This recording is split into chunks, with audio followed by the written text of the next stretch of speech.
on a parlé sur ma chaîne YouTube il y a déjà quelques années du phénomène du hijab swag et des voilés 2.0, etc. dans plusieurs vidéos. Là, très rapidement, c'est le moment de revenir 3-4 ans après sur ce phénomène et son évolution.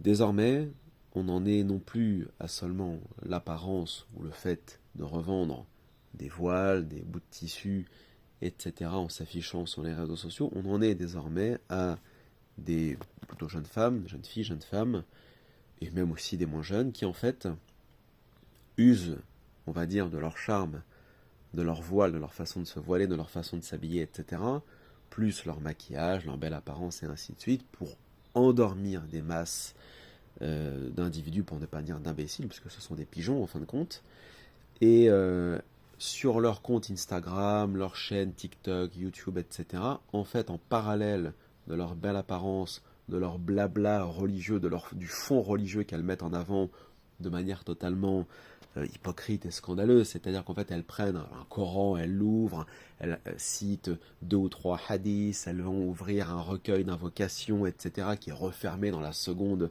après la fin de la vidéo, donc il n'y a absolument rien d'islamique à ce niveau-là, mais tout ceci est utilisé dans l'unique but de refourguer, de vendre ce qu'elles ont à proposer. Donc pour certaines, c'est un cahier, un agenda, pour d'autres, c'est des codes promo, pour les autres, c'est, donc on a dit des voiles, etc. Il y a celles qui sont dans le business, hein, carrément, qui font dans de la pose d'ongles, dans la pose de sourcils, dans ceci ou cela. Et puis il y en a qui se prennent même pas la tête, ils revendent vraiment tout et rien, jusqu'à revendre des posters, des choses mais vraiment ridicules et lamentables qu'on pourrait trouver dans n'importe quel magasin, tout à 2 euros et ainsi de suite. Mais c'est pas grave, elles le font tant que ça peut leur rapporter, ne serait-ce que 5 euros par-ci, 10 euros par-là. Et avec tout cet argent accumulé sur les réseaux sociaux, ce qu'elles font après, c'est qu'elles partent en vacances avec votre argent, hein, à l'autre bout de la planète, en Thaïlande, en Égypte, au Vietnam, etc. Elles s'affichent sur avec une arrogance, et je dirais même comment dirais-je, elles s'affichent sans gêne sur les réseaux sociaux dans leurs vacances, en train de vous montrer le rêve, entre parenthèses, qu'elles vivent ici ou là, aux quatre coins du monde, avec votre argent à vous. Les pigeons, ce sont des michetonneuses. Je sais que c'est un terme un peu vulgaire, enfin un peu limite, un peu familier peut-être, mais ce sont des michetonneuses, très clairement. Je veux dire, des filles, des femmes qui, et il y a aussi des gars, hein, d'ailleurs, il y a aussi plein de barbuchons qui font ça, sur Internet, on les a vus, sur Instagram et ainsi de suite, qui s'affichent dans des vidéos tout aussi ridicules les unes que les autres, qui sont vides, qui n'ont pas de sens, qui sont sans contenu, où on vous propose des formations de développement, coaching, etc. sur 3 heures, 3 jours pour 500, 600 euros. Mais quand on regarde le contenu, mais c'est d'un ridicule, c'est d'un vide sidéral, en vérité. Et tout cela dans l'unique but de se remplir les poches et de partir avec votre argent aux quatre coins du monde, d'aller boire des cocktails, d'aller caresser des éléphants en Thaïlande et ainsi de suite. Et les gens ne se rendent pas compte. C'est-à-dire à quel point on est dans une époque où la naïveté, où la crédulité des gens est là. Dès qu'on affiche un voile ou dès qu'on affiche une barbe, les musulmans ne voient que ça. Ils n'arrivent pas à lire l'islamité, la piété sur le visage de quelqu'un et dans son militantisme. Il suffit que n'importe quelle petite michetonneuse débarque avec un voile ou n'importe quel petit rigolo débarque avec une grosse barbe et un qamis pour parler de l'Azarafien et ici 3 hadiths, c'est bon, il a pris ton pognon, il est parti au fin fond de l'Arabie Saoudite ou de Abu Dhabi, etc. avec, vous n'avez rien vu. Ça a duré 5 minutes. Mais vous vous êtes fait estourbiller comme si vous êtes fait braquer dans la rue. C'est à peu près ça.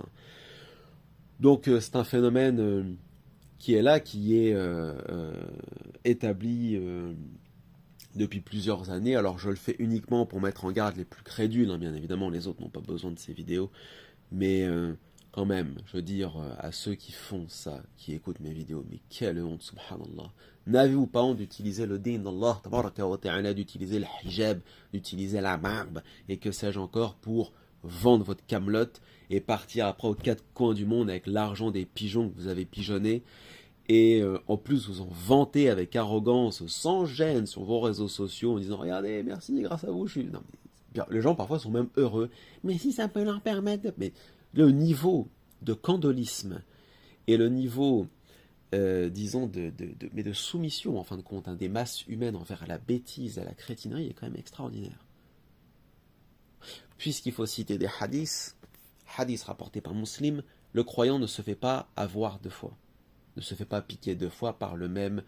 alors il y a des variantes, riwayat, insectes, reptiles, etc. dans un même trou, c'est une métaphore pour dire que le croyant n'est pas bête, il a un minimum de basira, de clairvoyance. Voilà.